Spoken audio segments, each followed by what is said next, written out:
Bonjour bien-aimés dans le Seigneur, bonjour vous qui allez nous suivre dans cette vidéo.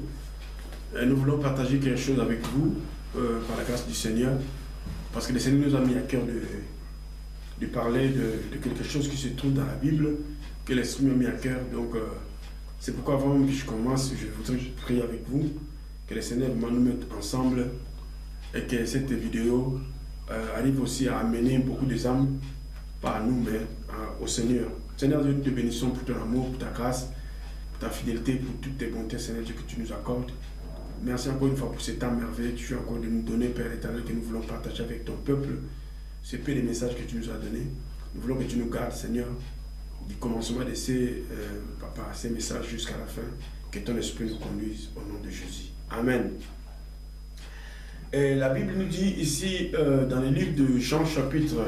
le livre de 1 Jean, pardon, dans le livre de 1 Jean chapitre 3, à partir du verset 1 jusqu'au verset 2. Je peux lire parce que j'ai la Bible ici, moi la Bible que j'ai, c'est la Bible de Jésus-Christ. C'est bien marqué, la Bible de Jésus-Christ. Cette Bible-là que je suis en train de lire, je ne lis pas Louis II. Donc hier on lisait Louis II, mais au jour d'aujourd'hui on a remarqué qu'il y a beaucoup d'erreurs. Nous ne sommes pas là pour citer toutes ces erreurs qui se trouvent là-bas. Donc Dieu nous a fait grâce d'avoir de nouvelles Bibles de Jésus-Christ. Donc je peux vous conseiller aussi de chercher cette Bible. C'est une bonne Bible. Ça va vraiment... Il y a beaucoup de choses que si vous les lisez, qui peuvent vous amener encore plus loin, quoi. Et la Bible nous dit dans le livre de 1 Jean chapitre 3, au verset 1 déjà, voyez quelle charité, le mot charité, c'est la même chose avec amour, ils n'ont pas vraiment changé grand chose, mais vous voyez quelle charité le Père nous a témoigné pour que nous soyons appelés enfants de Dieu. Mais le monde ne nous connaît point, parce qu'il ne l'a point connu. Mais bien aimés, nous sommes maintenant enfants de Dieu, et ce que nous serons n'est pas encore manifesté. Or, nous savons que lorsqu'il apparaîtra, nous serons semblables à lui, car nous le verrons tel qu'il est. Béni soit Dieu, parce que nous le verrons tel qu'il est. Et quiconque a cette espérance en lui, se purifie comme lui-même aussi est pur. Voilà, donc nous allons partager vraiment, pardon, c'était le livre de 1 Jean chapitre 3, à partir du verset 1 jusqu'au verset 3. Nous allons prendre vraiment le verset 3. Ici, je commence d'abord au verset 1. Ce que la Bible m'enseigne, le peu que le Seigneur a mis dans mon cœur, vous voyez quelle charité, quel amour, hein, l'amour de Dieu. Donc si nous prenons déjà le livre de Jean chapitre 3, et au verset 16, il dit, car Dieu a tant aimé ce monde qu'il a donné son Fils unique, afin que quiconque croit à lui ne périsse pas, mais qu'il ait la vie éternelle. Donc cet amour-là, l'amour que Dieu a manifesté en Jésus-Christ sur la croix, c'est cet amour-là que Jean est entré ici dans le livre de toujours le même Jean qui a écrit le livre de Jean, qui nous parle maintenant du livre de 1 Jean. Il nous dit que, donc voyez quelle charité le Père nous a témoigné. Il nous a témoigné ça comment? Il nous a témoigné ça sur la croix, cet amour-là, en laissant Jésus mourir sur la croix pour que nous soyons devenus donc, les enfants de Dieu. Et si nous allons aussi dans le livre toujours Jean chapitre 1 maintenant, Jean chapitre 1 au verset je crois 11, 12, 13, la Bible dit il est venu chez les siens et les siens ne l'ont pas reçu. Mais je préfère aussi prendre un autre verbe, les siens ne l'ont pas compris, les juifs n'ont pas compris le Messie. Donc, mais à tous ceux qui l'ont reçu, il leur a donné le pouvoir de devenir enfants de Dieu. Donc c'est pourquoi Jean parle ici. Donc Dieu nous a donné un pouvoir à travers Jésus-Christ de Nazareth. Nous ne sommes pas devenus enfants de Dieu comme ça, comme nous naissions dans le monde de par nos parents. Ça, c'est autre chose. Donc, en recevant Jésus comme Seigneur et Sauveur, Dieu a fait grâce que nous devenions ses enfants. Donc, lesquels sont nés ni selon la volonté de la chair ni du sang, mais selon la volonté de Dieu. Donc, nous sommes devenus enfants de Dieu selon sa propre volonté. Donc, nous ne sommes pas devenus enfants de Dieu parce que je suis un pasteur parce que je suis derrière tel homme, mais je suis devenu enfant de Dieu parce que Dieu lui-même l'a voulu, que je devienne son enfant. C'est pourquoi Jean nous donne des informations ici. Vous voyez quelle charité le Père nous a témoigné pour que nous soyons appelés enfants de Dieu. Donc il y a un grand amour que Dieu a manifesté sur la croix à travers Jésus-Christ de Nazareth, à sa mort.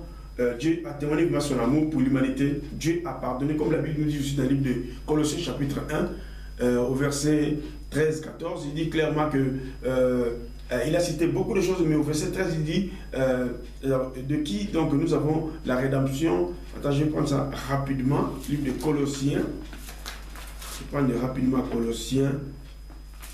Colossiens, chapitre 1.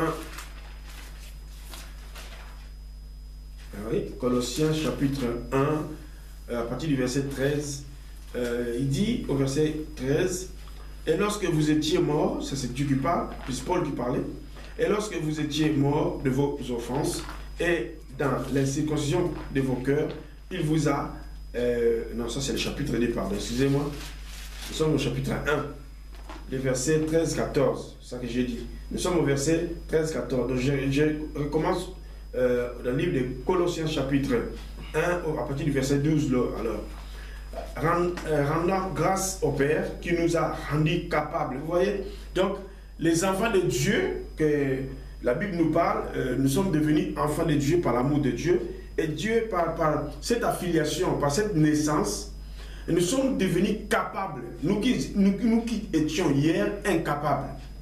Pourquoi? Parce que nous vivions dans les péchés. On vivait dans les péchés et Dieu a fait que nous devenions capables.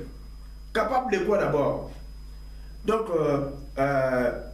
ici on parle rendant grâce au Père qui nous a rendus capables d'avoir part à l'héritage. Parce que nous ne pouvons pas avoir part à l'héritage sans l'amour de Christ. Sans cet amour de Dieu qui s'est manifesté sur la croix de Golgotha. Et cet amour nous a rendus capables pour avoir maintenant part à l'héritage de Christ. Parce qu'il est écrit dans le livre de Genèse chapitre 12, vous le savez, les gens qui aiment bien la parole, Genèse chapitre, dans le livre de Genèse chapitre 12, il était écrit, Dieu a donné une prophétie à Abraham. Et cet héritage-là, nous devions normalement le voir, mais ça devrait arriver à un temps. Nous sommes dans le livre de Genèse, chapitre 12, nous allons lentement, mais vous allez comprendre c'est quoi le message. Genèse chapitre 12, verset 1 déjà. Or Yahweh avait dit à Abraham, va pour toi hors de ta terre, de ta patrie et de la maison de ton père, vers la terre que je te montrerai. Verset 2, je te ferai devenir une grande nation. Et parce qu'Israël, donc on parle d'Israël ici, une grande nation. Et je te bénirai, je rendrai ton nom grand et tu seras béni. Je bénirai ceux qui te béniront et je maudirai ceux qui te maudiront. Et toutes les familles de terre, donc toutes les familles de terre, maintenant c'est les restes maintenant, ne doit pas Israël et toutes les familles de la terre, et aussi seront bénis en toi. Or, la bénédiction que Dieu a promis pour les nations ne pouvait pas se réaliser aussi longtemps que l'amour de Dieu n'était pas manifesté à la croix de Golgotha. Voilà cet amour. Donc, Dieu a manifesté son amour déjà devant Abraham. Il a béni Abraham. Celui qui bénira Abraham, il sera béni. Celui qui le maudira, sera maudit. Et les familles de la terre seront bénies à travers Abraham. Or, ce n'était pas directement d'Abraham, mais de sa descendance. De la descendance d'Abraham, où les nations allaient être bénies. Maintenant, ici, dans le livre de 1 Jean, Jean nous dit que, dans le livre de Colossiens, là où nous étions, pardon, le livre de Colossiens, la Bible nous dit, rendant grâce au Père qui nous a rendus capables. Donc, Dieu nous a rendus capables, d'abord c'est par Jésus-Christ, c'est la croix de Golgotha, le sang a coulé, et Jésus-Christ est mort comme l'animal expiatoire, il a pris tous nos péchés, et nous sommes devenus maintenant enfants de Dieu par sa mort, rendant grâce. Et en Jésus-Christ, il y avait un héritage. Donc cet héritage-là, cet héritage céleste, et c'est terrestre aussi. Parce que Dieu a dit que d'abord la nation d'Israël était bénie par Abraham et les autres nations aussi allaient être toujours bénies maintenant par sa descendance. Donc sa descendance, on ne dit pas ses descendances, mais sa descendance, nous parlons d'une personne qui était Christ en l'occurrence. Donc ici nous voyons que cet héritage-là, Dieu nous a rendu maintenant capables. Donc si ni était Christ, ni était la mort de Christ, on ne pouvait pas arriver à prendre part à cet héritage. Donc je ne parlerai pas de l'héritage, mais je vous parle seulement parce que ça se trouve dans ce livre de Colossiens, donc l'héritage des saints dans la lumière. Donc nous avons beaucoup de choses, nous avons réussi beaucoup de choses sur la croix lorsque Christ était mort. Donc la mort de Christ nous a rendus capables. Parce que d'abord, cette mort nous a enlevés dans les péchés, nous a rachetés tout simplement.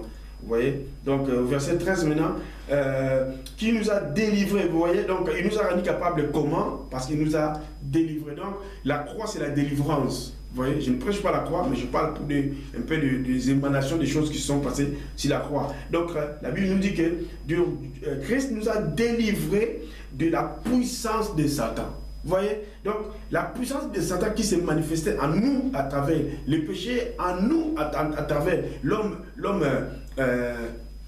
les vieils hommes, à nous, donc en nous, les péchés, donc, comme je disais. Et Christ maintenant est monté à la croix pour nous délivrer de ça, de la puissance du ténèbre. La puissance du ténèbre, parce que Christ est lumière, donc le reste maintenant c'est les ténèbres. Donc Christ est venu maintenant pour nous délivrer de ces puissances-là qui nous liaient des années et des années. On était tel dans l'impudicité, tel dans les mensonges, tel avorté, tel faisait n'importe quoi, tel faisait telle chose. On a fait beaucoup de choses, mais lorsque Christ est monté sur la croix, il est allé tout simplement nous délivrer de la puissance des ténèbres. Voilà comment Dieu nous a rendu capables. C'est à travers Jésus-Christ de Nazareth. Ce n'est pas à travers un pasteur ou un évangéliste ou un apôtre, parce que les gens aujourd'hui courent après les titres. Ils veulent se faire croire faire croire aux gens que c'est à travers eux que les hommes sont sauvés. Mais pourtant, il y a quelqu'un qui a travaillé pour ça. Son nom, c'est Jésus-Christ de Nazareth. Je peux vous vous assurer, bien aimé, mettez votre espoir en Jésus-Christ de Nazareth et non aux hommes. Parce que la Bible dit, les hommes passeront un jour, nous passerons un jour, mais la parole de Dieu reste le même, il restera pour toujours. Donc la parole, c'est Dieu lui-même. Donc Jésus-Christ est la parole.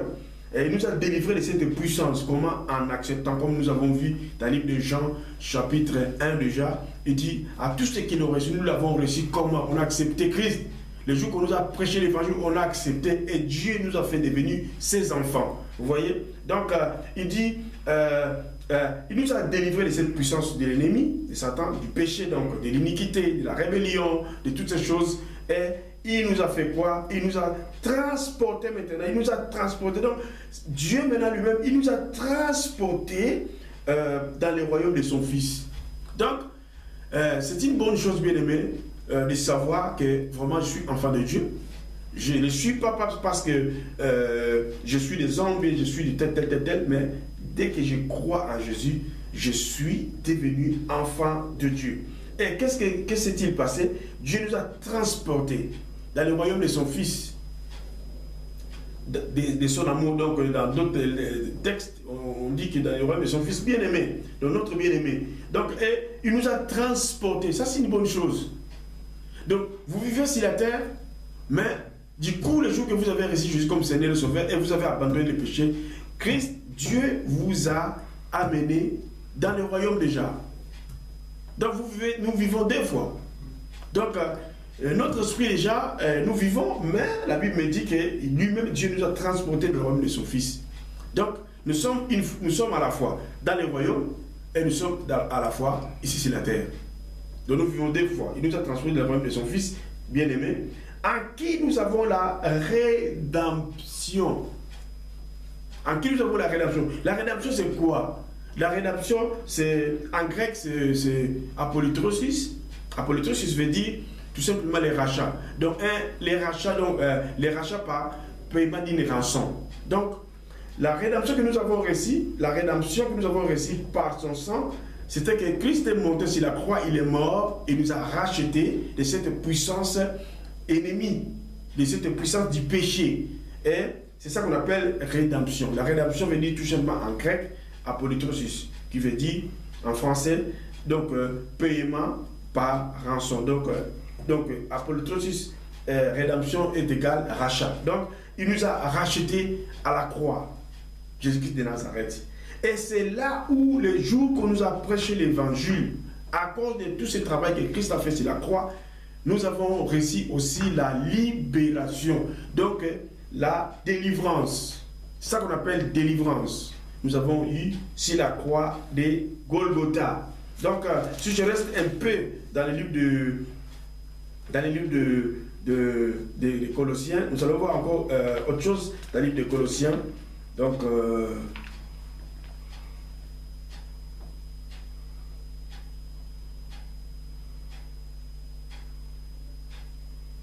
dans les livres toujours de Colossiens, chapitre 2, je pense. Attends, je vais voir.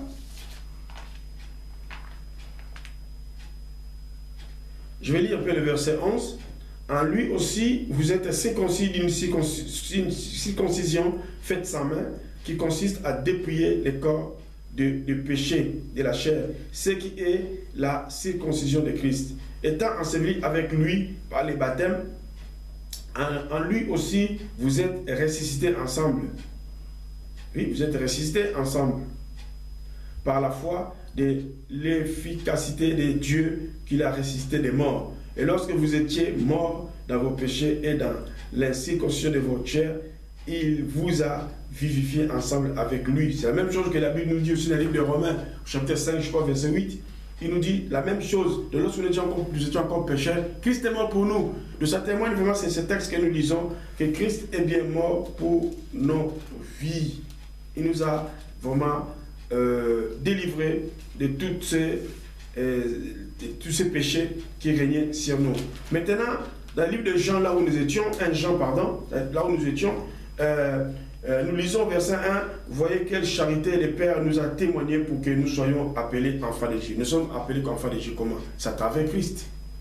C'est à travers Christ que nous sommes appelés enfants de Dieu. Il n'y a pas un autre moyen qui pouvait nous amener à être appelés enfants de Dieu. Si ce n'était que le pardon que Christ a remporté sur la croix de Golgotha.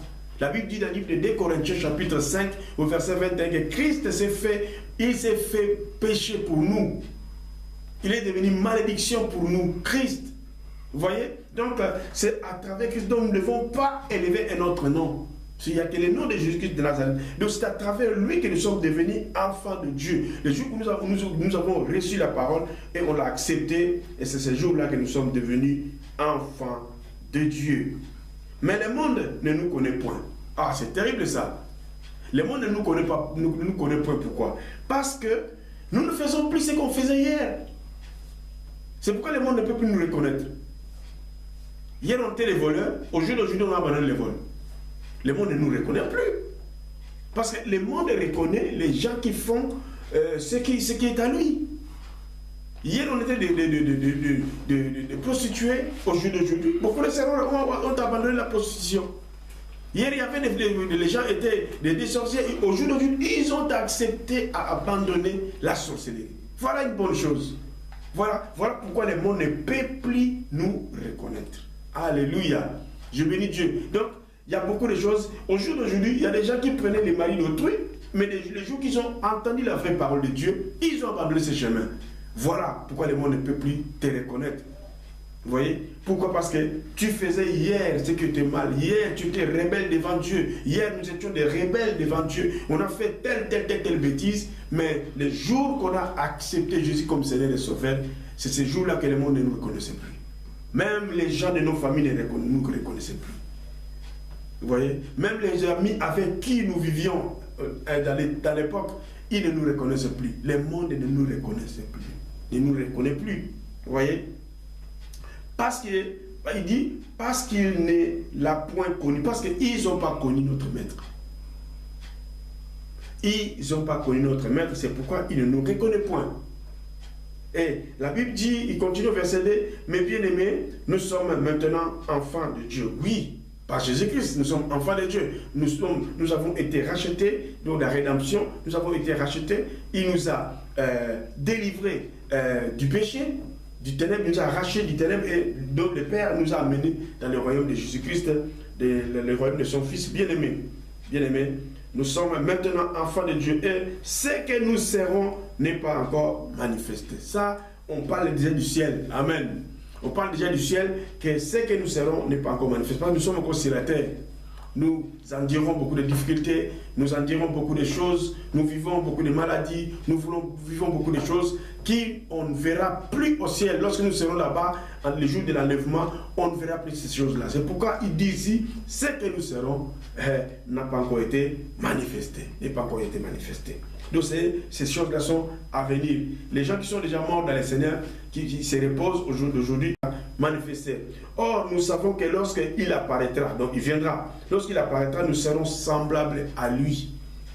Lorsqu'il apparaîtra, nous serons semblables à lui. Donc, nous ne porterons plus ce corps. Vous voyez, nous ne porterons plus ce corps, nous serons devenus aussi des esprits comme lui. Nous ne serons plus comme lui. Donc, Dieu va changer ce corps. Je parle de ce corps, mais il va nous donner un autre corps pour que nous soyons semblables au Fils. Vous voyez, nous serons semblables à lui car nous le verrons tel qu'il est. On le verra ce jour-là. On a parlé seulement de Jésus-Christ de Nazareth. On a chanté Jésus-Christ de Nazareth. On a prié au nom de Jésus-Christ de Nazareth. On a délivré au nom de Jésus-Christ de Nazareth. Mais c'est un esprit. On ne le voit pas comme ça. Mais ce jour-là, la Bible me promet que, bien aimés, soyons donc tenons bon dans l'évangile. Restons toujours derrière le nom de Jésus-Christ de Nazareth et derrière la parole. Bien aimés, obéissons à Dieu. Pour que ces choses-là, vraiment, ces jours-là, ne nous manquent pas. Pour que nous soyons vraiment avec Dieu ces jours-là. Nous verrons Jésus-Christ de Nazareth tel qu'il est. Vous voyez, c'est comme Paul dit, il pouvait dire qu'on le voyait dans un miroir. C'est comme dans un miroir. Donc, dans la parole, le miroir, c'est la parole. Donc, on le voyait comme dans un miroir. Mais ces jours-là, ce ne sera plus question de miroir. Mais ces jours-là, on le verra tel qu'il est. Regardons un peu les souffrances que nous endurons, nous chrétiens. Regardons un peu combien des attaques que nous ne recevons pas de l'ennemi. Combien de fois il y a des fois que tu es une chrétienne ou un chrétien de longue date, mais tu souffres. Tu peux même commencer à calculer ta vie. Tu dis, mais attends, mais moi je vois pas ma vie, mais qu'est-ce que j'ai fait sur la terre? Je souffre trop, j'ai fait tel, j'ai fait ci. Mais je vais te garantir, mon frère, ma soeur, gardez toujours le même chemin du Seigneur. Parce que il y a un jour qui est déjà arrêté par Dieu, que nous verrons Jésus-Christ tel qu'il est. Ce jour-là, nous allons oublier nos souffrances. Ce jour-là, nous allons oublier nos afflictions. Ce jour-là, nous allons oublier nos douleurs, nos maladies. Nous allons oublier tout ça. Parce que ce jour-là, Dieu va nous tendre la main pour que nous voyions son Fils unique. Et il dit au verset 3, « Et quiconque a cette expérience en lui, se purifie comme lui aussi est pur. » Vous voyez? Donc si nous avons l'espérance, parce que nous sommes enfants de Dieu, Jean nous a dit que nous sommes devenus enfants de Dieu. Mais si, en tant qu'enfants de Dieu, comme notre Dieu est pur, nous devons aussi être purs. Parce que si nous avons l'espérance que ce jour-là, nous serons avec lui, si réellement nous voulons le voir ce jour-là, nous devons au préalable garder la pureté en nous. Il dit clairement, et quiconque, le mot quiconque ici, ça parle de toute l'humanité. Quiconque, que ce soit un noir, que ce soit un blanc, que ce soit un jaune, que ce soit de n'importe quelle couleur, quiconque. Et c'est la même chose qu'il dit quiconque. Si vous allez aussi dans le livre de Jean chapitre 3, il dit aussi quiconque croit à lui. C'est la même chose. Donc, quiconque a cette espérance. Quelle espérance? L'espérance d'avoir beaucoup d'argent dans la parole. L'espérance d'avoir des grosses voitures, 4x4. L'espérance d'avoir des beaux habits. L'espérance d'avoir des beaux souliers. L'espérance de voir des belles maisons, de belles villas. L'espérance de voir que j'ai un ministère. Parce qu'au jour d'aujourd'hui, les gens, au lieu de lever le Seigneur, ils élèvent le ministère. Mais ça, c'est parce que les gens ne connaissent pas Jésus de Nazareth. Il fallait qu'on élève Jésus de Nazareth pour qu'il prenne vraiment sa place. Pour qu'il prenne sa place.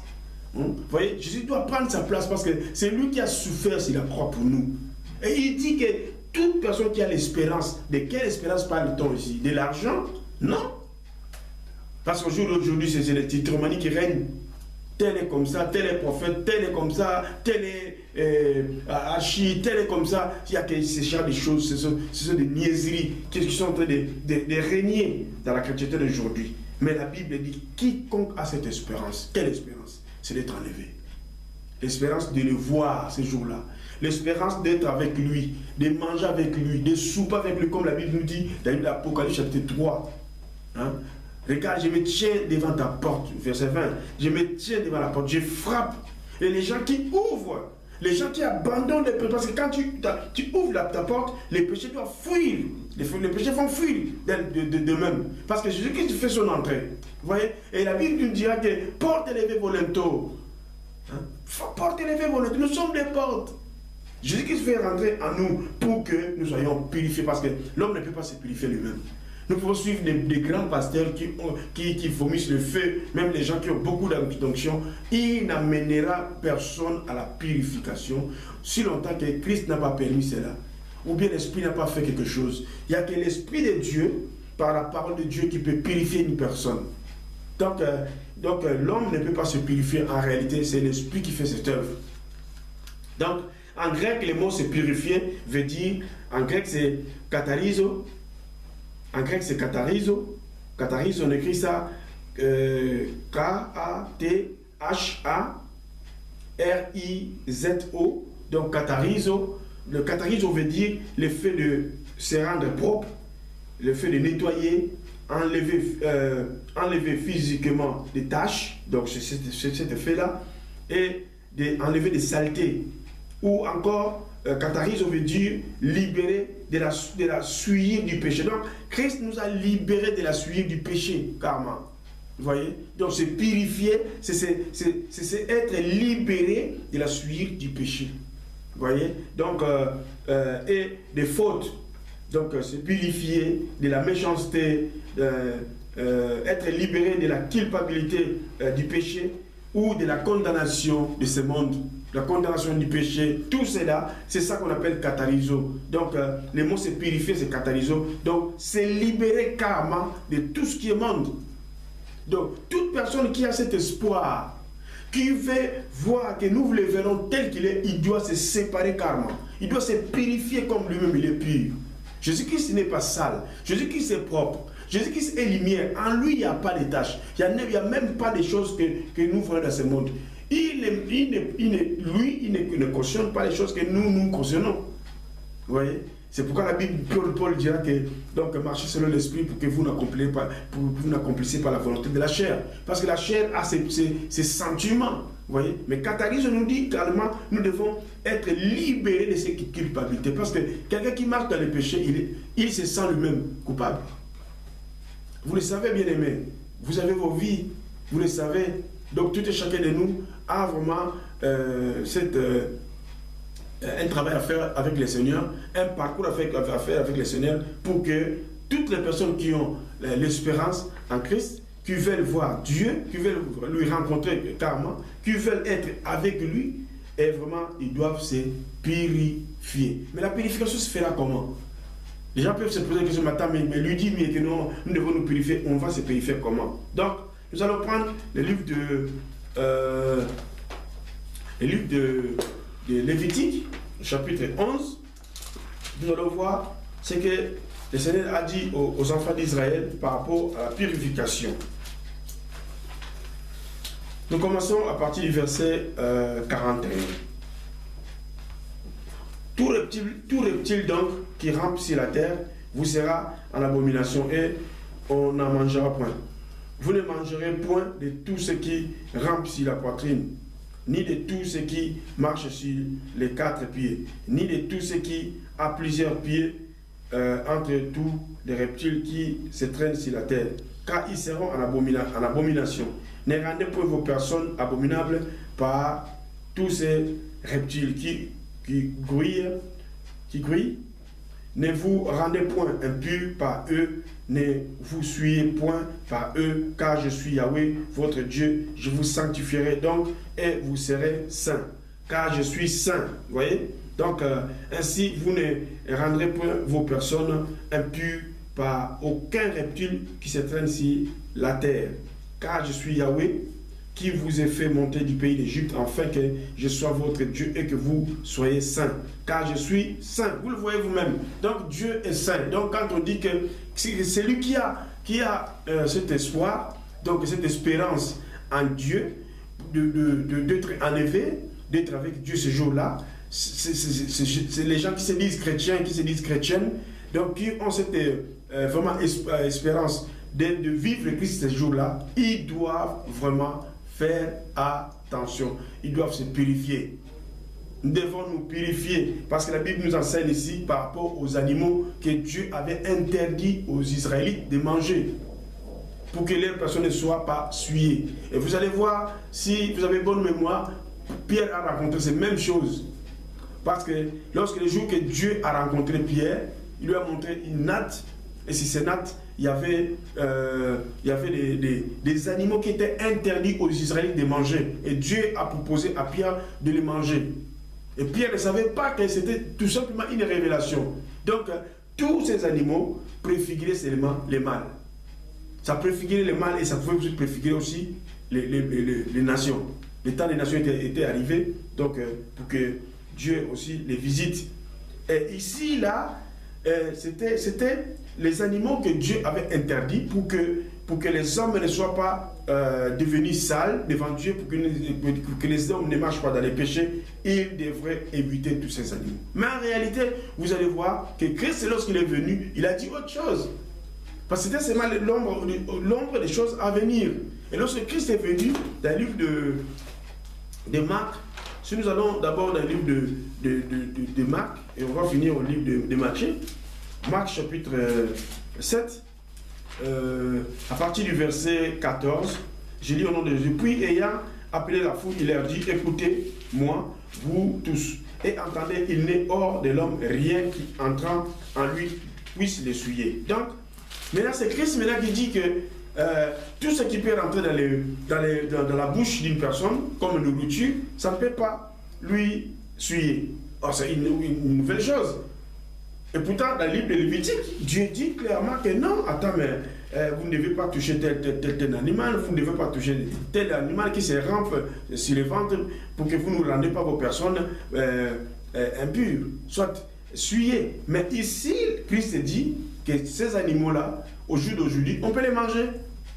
Hier, c'était interdit, mais au jour d'aujourd'hui, on peut les manger parce que les animaux n'iront pas dans les cœurs.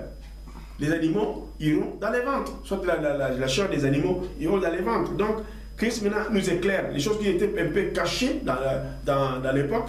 Et maintenant, là, Christ nous ouvre ça. Il explique maintenant la foule puisse l'essuyer, qui sort. Donc, il dit, il n'est hors de l'homme rien qui entrant en lui puisse l'essuyer, mais ce qui sort de l'homme, c'est ce qui l'essuie.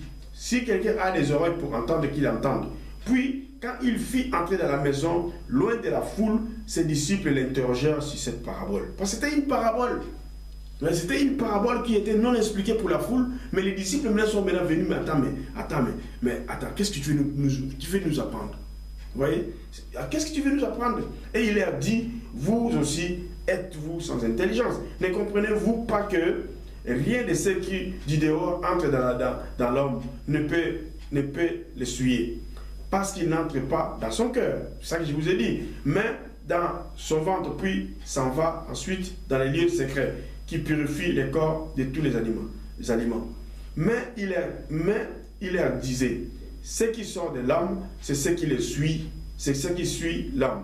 Car c'est du dedans, c'est-à-dire du cœur de l'homme, qui sortent les mauvaises pensées, les adultères, les fornications, les meurtres, les vols, les cupidités, les méchancetés, la fraude, l'impudicité, les regards envieux, les discours outrageux, l'orgueil, la folie.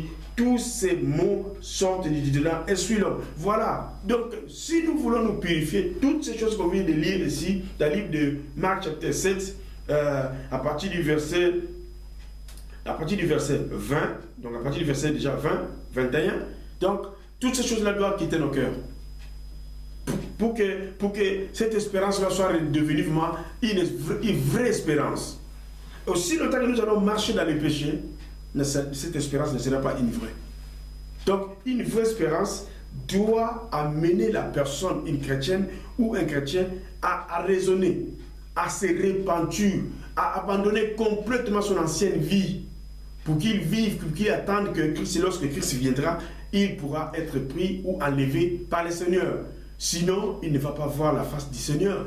Sinon, il va louper à cause du péché. Or, le péché étant venu dans le monde, Dieu aussi, comme il nous a aimés, il a envoyé son Fils. Donc il n'y a que le Fils qui peut arrêter les péchés dans nos vies. Jésus-Christ de Nazareth, et il nous dit que voilà toutes ces choses qui sont dans le cœur de l'homme, qui suit l'homme. Alors, la personne qui ne veut plus avoir de suie dans son corps, dans son âme, dans son esprit, dans son cœur, il n'a qu'à vraiment à chercher une vie sainte, à abandonner, à se repentir carrément devant Dieu. Parce que Dieu attend de nous un changement radical. Dieu attend de nous vraiment un modèle, un changement, pour que nous soyons devenus vraiment des vrais fils ou des vraies filles devant Dieu. Parce que nous pouvons dire que nous sommes des filles, nous sommes des fils, mais Dieu attend de nous cette purification. Il dit que celui qui a cette espérance doit se purifier. On va se purifier comment? Si on est dans les souilles. On va se purifier comment? Si on marche comme le monde marche. On doit se purifier comment? Si on marche comme on a marché il y a de cela 10 ans passés. On marche dans l'impudicité, on marche dans toutes ces choses qu'on a citées ici. Donc nous devons carrément renoncer à nous-mêmes. Nous devons renoncer aux bêtises, nous devons renoncer aux mensonges, nous devons renoncer à toutes ces choses. Nous devons les renoncer aux mauvaises pensées, à l'adultère, à la fornication. Nous devons renoncer au meurtre, nous devons renoncer au vol, à la cupidité, à la méchanceté. Nous devons renoncer à la fraude, à l'impudicité, les regards enviés. Nous devons renoncer les discours outragés, l'orgueil, la folie. Toutes ces choses-là, ce sont ces choses qui nous suivent. C'est ces choses-là qui suivent les cœurs de l'homme. Alors comment est-ce que nous allons arriver à voir le Seigneur aussi longtemps que nos cœurs est comme ça? Aussi longtemps que nos cœurs est comme ça, comment est-ce que nous allons voir le Seigneur? Oh, la Bible nous dit, 1 Jean nous dit que nous devons nous purifier. Nous devons nous purifier. Comment nous allons nous purifier? En marchant toujours dans la parole, en obéissant à la parole, c'est comme ça que nous allons nous purifier. En marchant dans la sanctification, la piété, dans la crainte de Dieu. Nous devons craindre Dieu pour que nous soyons purifiés, pour que nous devenons vraiment des gens qui sont propres devant Dieu. Vous voyez, Dieu, la Bible nous dit dans le livre de Éphésiens, rapidement, le livre de Éphésiens, que le Seigneur nous fasse grâce de trouver. Éphésiens au chapitre 5, Éphésiens 5, à partir du verset, je commence à partir du verset 22. Femmes, soyez soumises à vos maris comme au Seigneur, car le mari est le chef de la femme, comme Christ est le chef de l'Église, qui est son corps et dont il est le sauveur. Or, de même que l'Église est soumise à Christ, les femmes aussi doivent l'être à leur mari en toutes choses. Et vous, maris, aimez vos femmes comme Christ a aimé l'Église et s'est livré lui-même pour elle, en fait de la sanctifier, en la purifiant, vous voyez le mot purifier, je reviens encore, et en la lavant par l'eau de la parole. Donc la parole. Donc la première des choses, pour que nous soyons vraiment purifiés, nous devons vraiment, la première des choses, c'est la croix qui nous a purifiés, le sang de l'agneau qui nous a purifiés. Et la deuxième des choses, la Bible dit que le Seigneur va nous laver carrément par l'eau de la parole. Donc, le deuxième élément que nous voyons, c'est la parole. La parole de Dieu. Donc, la parole de Dieu est venue pour nous laver, pour enlever toutes les saletés, pour enlever toutes les tâches en nous. Donc, la parole de Dieu que Dieu utilise pour nous. Et au verset 27, il dit, afin de faire paraître devant lui cette église glorieuse. Donc, si nous permettons au Seigneur de faire cette œuvre, d'abandonner, de renoncer, de croire en Dieu, de marcher dans la sanctification, de la piété, dans la crainte de Dieu, donc Dieu va nous faire abandonner. Nous serons devenus glorieuses. Des femmes glorieuses, des hommes glorieux devant Dieu. Les gens qui n'aiment pas les péchés. Les gens qui résistent carrément au péché. Les gens qui ne veulent pas se soumettre sur le péché. Mais ils veulent à tout prix élever un seul nom de Jésus-Christ de Nazareth. C'est ça que le Seigneur attend de nous. Le Seigneur veut que nous nous purifions. Le Seigneur veut que nous changions complètement. Parce qu'il y a un nom qui nous a été donné, le nom de Jésus-Christ de Nazareth. Et ce nom, c'est un nom qui est fort, un nom qui est puissant. Même si vous êtes dans la sorcellerie, même si vous êtes dans la magie, même si vous souffrez au jour d'aujourd'hui, parce que vous avez commis telle bêtise, mais au moment où vous comprenez que Jésus-Christ est mort sur la croix, c'est lui qui était l'animal expiatoire pour ma vie.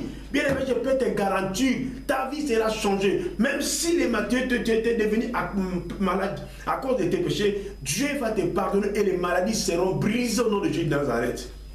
Bien-aimés, comprenons les choses que Dieu veut nous faire voir dans nos vies. Il veut tout simplement que nous quittons la bassesse. Donc, toute personne qui a cette espérance de marcher avec Christ, Christ n'est pas sale. Christ ne sera jamais dans le péché. Christ n'aime pas le péché. Christ, sa vie, c'est la pureté. Christ, sa vie, c'est la sanctification. Christ, sa vie, c'est une vie qui est pure. Lui, c'est la lumière. Les ténèbres, lui, n'existent pas. Voyez? Tout enfant de Dieu doit marcher en victoire, de victoire en victoire. Nous sommes des victorieux à cause de Christ, à cause de son nom, à cause de son amour, à cause de la parole de Dieu, nous sommes lavés. Et Dieu veut voir une église qui n'a rien à voir avec ce monde, une église qui résiste Satan en face, une église qui résiste toutes les niaiseries, toutes les bêtises. L'église rejette ça. Ils ont choisi tout simplement Jésus-Christ de Nazareth. Oh, leur mari, leur époux, leur bien-aimé, celui qui était, qui est et qui revient encore pour prendre son épouse, Jésus-Christ de Nazareth. Bien-aimé, je peux te garantir, là où tu es, si tu me comprends, si tu écoutes la parole de Dieu, n'endurcis pas ton cœur, parce qu'il n'y a qu'une seule chose qui bloque les chrétiens, le chemin, en fait, ils ne voient pas la gloire de Dieu, c'est la vie du péché. Mais purifions-nous, si nous avons cet espoir d'être avec Jésus demain, purifions-nous de tout ce péché. Quittons la bassesse, quittons les choses qui ne donnent pas gloire à Dieu. Tout ce que nous voyons aussi, ces terres passeront. Mais la parole de Dieu, bien-aimé, ne passera jamais. Bien-aimé, je peux te garantir, ta vie là, Dieu l'a rachetée sur la croix de Golgotha. Oh, que le nom du Seigneur soit béni. Que le nom du Seigneur soit glorifié. Que le nom du Seigneur soit élevé, afin de faire paraître devant lui cette église glorieuse, sans tache. Une église sans tâche. Comment une église ne peut pas avoir de tâches si nous nous laissons conduire par lui? On s'efface. On dit, Seigneur, prends tout. Seigneur, fais tout ce que tu veux de moi. Fais tout ce que tu veux, Seigneur, parce que c'est toi qui m'as créé.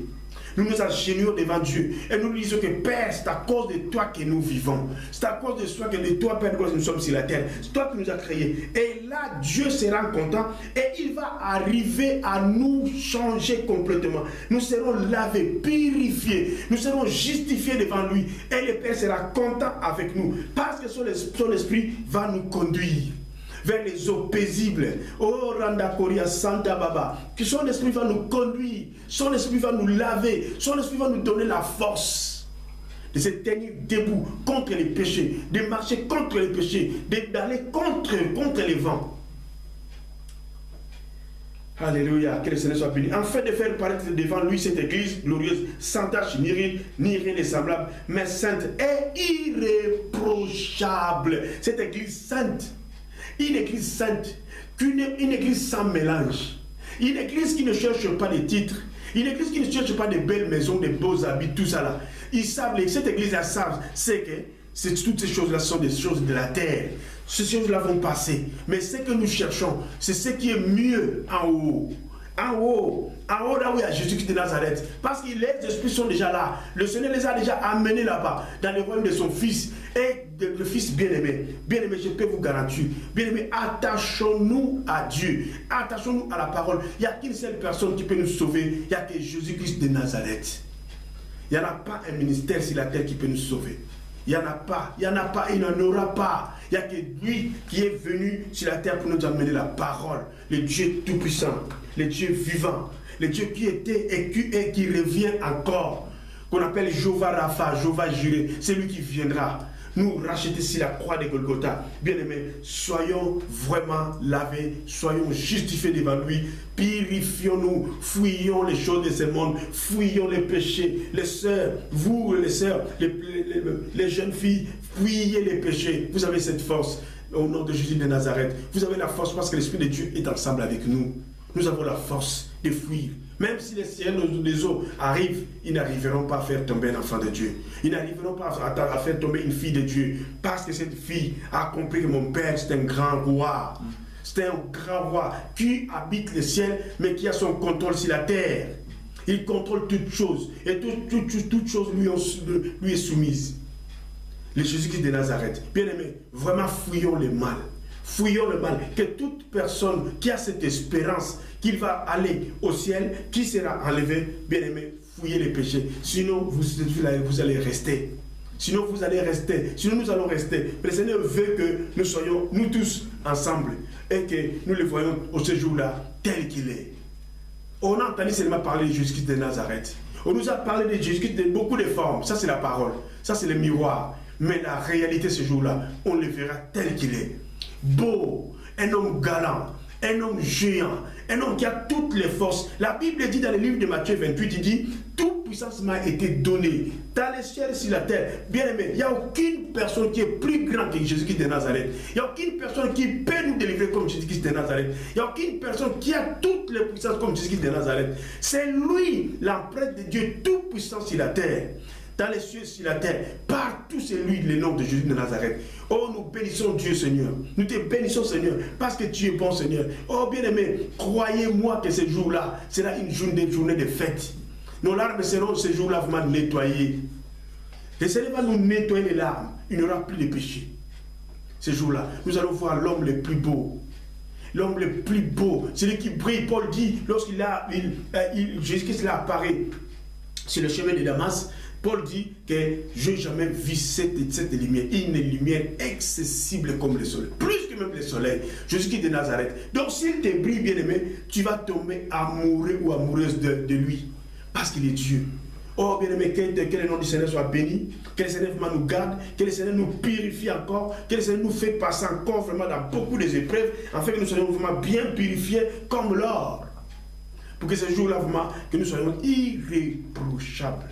Bien-aimé, que le nom du Seigneur vraiment vous garde, que le nom du Seigneur vous élève, que le nom du Seigneur vraiment vous ouvre les yeux du cœur, afin que vous voyez la grandeur et les splendeurs de l'Esprit de Dieu et de la parole de Dieu. Que Dieu vous garde, que Dieu nous garde. À la prochaine occasion, nous allons voir si Dieu nous permet encore, nous allons encore parler, afin que ce jour-là, vraiment, nous soyons ensemble. Que Dieu vous bénisse. Au nom de Jésus de Nazareth. Amen. Alléluia,